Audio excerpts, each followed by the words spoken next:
Troy হলো বিখ্যাত রূপকথার নগরী, যার অবস্থান ছিল প্রাচীন এশিয়া মাইনরে, বর্তমান তুরস্কের আনাতোলিয়া রাজ্যে। মহাকবি হোমারের মহাকাব্য ইলিয়াড ও ওডিসির কারণে এই রোম্যান্টিক ট্রয় ট্র্যাজেডি অমর হয়ে থাকবে। এই ঐতিহাসিক ট্রয় নগরীর রাজা ছিলেন প্রিয়াম এবং রানীর নাম ছিল হেকবা। তাদের আদরের পুত্রের নাম ছিল প্যারিস। এই প্যারিসই ছিল মূলত ট্রয় যুদ্ধের মূল হোতা।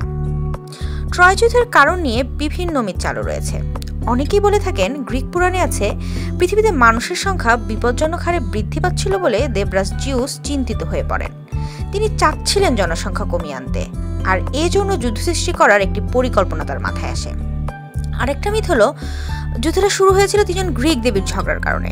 দেবী তিনজন হলেন এথেনা, হেরা এবং আফ্রোদিতি। এনাদের মধ্যে আবার ঝগড়া লাগিয়েছিলেন আরেক দেবী এরিস। তিনি একটা সোনালী আপেল দিয়েছিলেন এই তিন দেবীকে, যার মধ্যে খোদাই করা ছিল এই বাক্যটি শ্রেষ্ঠ সুন্দরীর জন্য।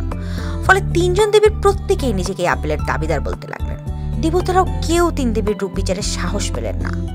বাধ্য হয়ে জিউস সুন্দরীতমা নির্বাচনের ভার দিলেন প্যারিসকে, যিনি ছিলেন আপাদমস্তক একজন মানুষ।